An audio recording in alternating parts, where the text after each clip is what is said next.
Bonjour à tous, moi c'est Johnny Broufael, je suis chercheur postdoctorant à l'Institut du cerveau et je travaille dans l'équipe du professeur Bassem Hassan avec Dr Leila El-Khattabi.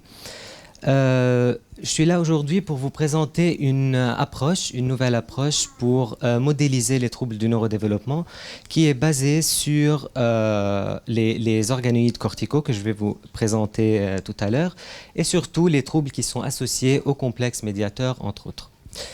Donc pour commencer, comme ça a été déjà introduit aujourd'hui, la toute première étape c'est le séquençage qui va permettre l'identification d'un très grand nombre de gènes qui ont des variations qui peuvent être impliquées dans les troubles du neurodéveloppement.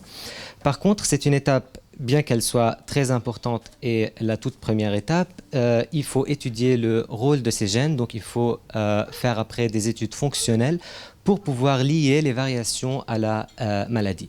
Donc, nous, dans les laboratoires de recherche, on va vérifier si le gène altéré va perturber le fonctionnement normal de la cellule et comment ces variations vont perturber ce fonctionnement, explorer comment ces perturbations vont influencer le développement du cerveau principalement, afin d'identifier, dans la limite du possible, de nouvelles pistes thérapeutiques ou au moins de nouveaux marqueurs qui vont aider à l'amélioration des diagnostics chez les patients. Donc un exemple concret du passage du séquençage clinique à la recherche fonctionnelle, c'est le syndrome MED13L. Et donc on va se poser la question, comment est-ce que des variants pathogènes dans le gène MED13L vont-ils contribuer aux troubles du neurodéveloppement? Donc dans la recherche, il existe actuellement 3 modèles d'études principaux. Il y a les cultures cellulaires qui peuvent être en 2 dimensions, c'est-à-dire on va avoir une boîte dans laquelle on va avoir une monocouche de cellules, ou bien en 3 dimensions, et c'est le modèle que je vais vous présenter aujourd'hui qui est les organoïdes, auxquels on va référer en tant que mini-cerveau. Et il y a aussi les modèles animaux, et c'est surtout la souris, il y a aussi le poisson, il y a les amphibiens, la drosophile, et puis plein d'autres modèles qui sont actuellement utilisés. Bien sûr, chacun de ces modèles a ses avantages, mais aussi ses limitations. Aujourd'hui, je vais spécifiquement me concentrer sur la deuxième colonne, et donc les organoïdes. Pour commencer, comment on va générer ces organoïdes? On va commencer par une biopsie au niveau de la peau pour prendre des cellules de la peau qui sont des cellules différenciées, c'est-à-dire c'est des cellules qui ont une fonction bien spécifique et particulière. Nous, il nous faut des cellules souches, comme ça a été déjà tout à l'heure introduit. Pour le faire, on va aller dédifférencier ces cellules, c'est-à-dire on va rendre la cellule qui a une fonction, une cellule immature, une cellule un peu plus naïve qui n'a aucun engagement identitaire. Pour cela, on va faire ce qu'on appelle une reprogrammation pour avoir ce qu'on appelle des cellules souches. C'est des cellules souches que nous avons générées, c'est pour ça on va les appeler des cellules souches induites, parce que nous avons induit la dédifférenciation des cellules de la peau en cellules souches. Ces cellules-là, on va les utiliser pour générer les organoïdes. Les biopsies, elles peuvent être faites soit chez un patient, et donc directement dans ce cas, on va avoir la variation dans nos cellules souches, soit si le patient n'est pas accessible, on va partir d'un individu sain, à partir duquel on va faire des biopsies et reprogrammer des cellules qui n'ont aucune variation, et on va garder ces cellules qu'on va utiliser comme cellules contrôle, c'est-à-dire c'est des cellules qui vont nous servir pour comprendre la fonction, le fonctionnement normal d'une cellule, et cela va nous aider à déterminer à quel point on considère que le développement n'est plus normal et donc la variation va aboutir à la maladie. Et donc pour cela, dans un autre cas, à partir de ce même individu sain où on a extrait des cellules qui sont saines, on va utiliser la technique des ciseaux justement pour introduire la variation d'intérêt dans ces cellules. Et donc dans ce cas, on va avoir 2 conditions. Une condition où on a des cellules normales et une autre condition où on a des cellules avec la variation d'intérêt que nous allons comparer entre elles pour étudier l'effet de cette variation. Et du coup, la technique d'introduction des variations, ça s'appelle la technique de CRISPR-Cas9. C'est juste pour mentionner que ces techniques ont un peu révolutionné le domaine de recherche scientifique, et donc il y a eu 2 prix Nobel pour deux de ces techniques. Le premier en 2012 pour Yamanaka en physiologie ou médecine pour la reprogrammation des cellules, et le deuxième pour la chercheuse française Emmanuelle Charpentier et américaine Jennifer Doudna en 2020, et c'était le prix Nobel en chimie. Aussi pour vous dire que la recherche, elle est aussi réglementée, donc la préparation et la conservation des échantillons biologiques qui sont destinés à être utilisés dans la recherche, elles sont cadrées. Donc nous, en tant que chercheurs dans des laboratoires, une fois que nous avons accès à des cellules, qu'elles soient en provenance d'un patient ou d'un individu sain, on les garde très précieusement, et tout ça c'est fait sous une réglementation, et c'est la déclaration du ministère de la Recherche. Donc on fait ce qu'on appelle un codéco. On remplit plein de fiches et de documents qu'on présente. Donc, comment on va générer ces organoïdes à partir des cellules souches pluripotentes induites? On va prendre ces cellules et on va les mettre. Donc, ces cellules vous allez les voir, qui ont la mutation, on va les mettre dans une sorte de puits, et elles ont la capacité de s'agréger entre elles, et donc elles vont former une sorte de sphère, de boule, de sphéroïde, que nous allons appeler un organoïde. C'est un processus qui prend environ 24 heures, et donc le lendemain, on va récupérer ces petites boules, ces petites agrégations de cellules que nous allons cultiver dans le laboratoire. Une fois que nous avons nos différentes conditions, ça va ressembler à ça, à jour 0. Donc on va avoir une centaine d'organoïdes dans la boîte que nous allons récupérer, et nous allons les cultiver jusqu'à différents stades de développement. Bien sûr, en partant de cellules souches, il faut qu'on dise à la cellule, qu'on guide la cellule pour qu'elle forme des cellules cérébrales. Donc, on va rajouter des facteurs spécifiques dans nos milieux de culture, ce qui va aider la cellule à aller et former les différents types cellulaires dans un cerveau.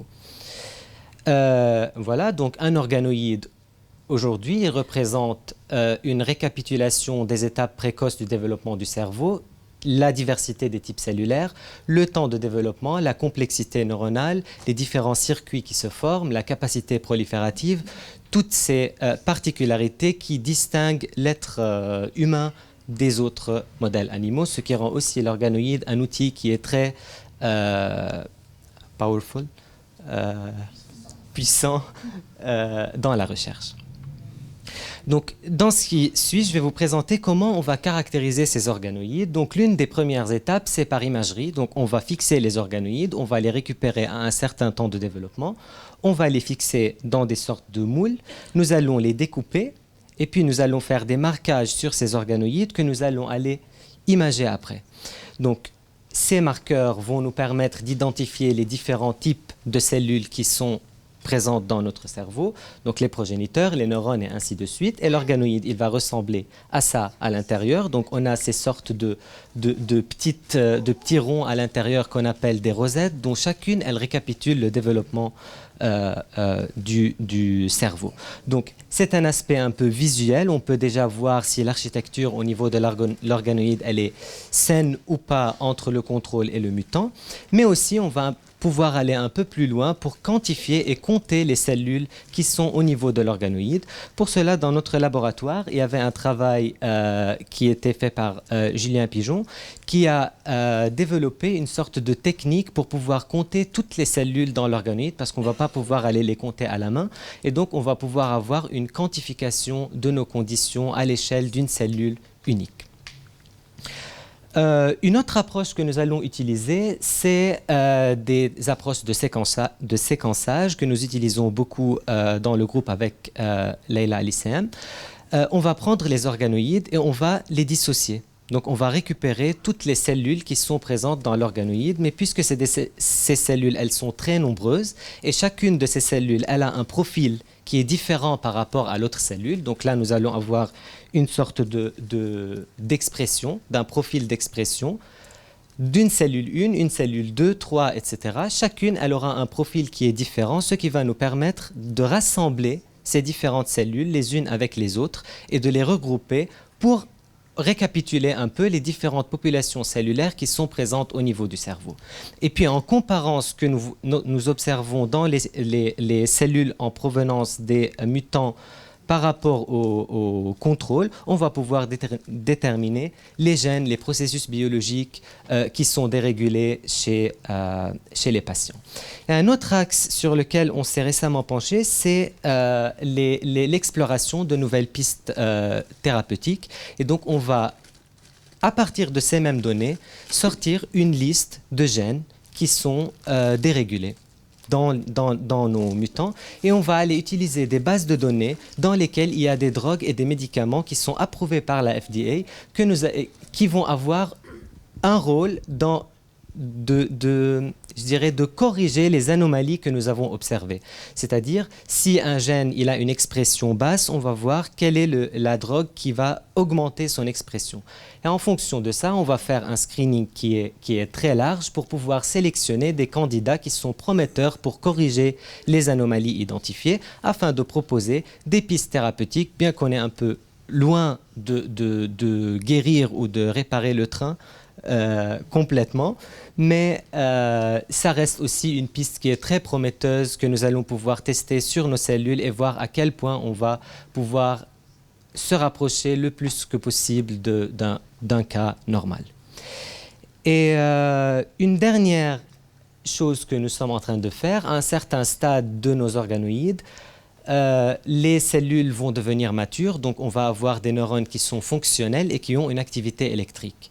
Donc on va pouvoir analyser cette activité électrique par des méthodes d'électrophysiologie. Donc on va venir poser notre organoïde sur une sorte d'électrode qui vont enregistrer combien de neurones sont actifs dans notre organoïde, et on va pouvoir déterminer le degré de maturation qui existe dans notre système.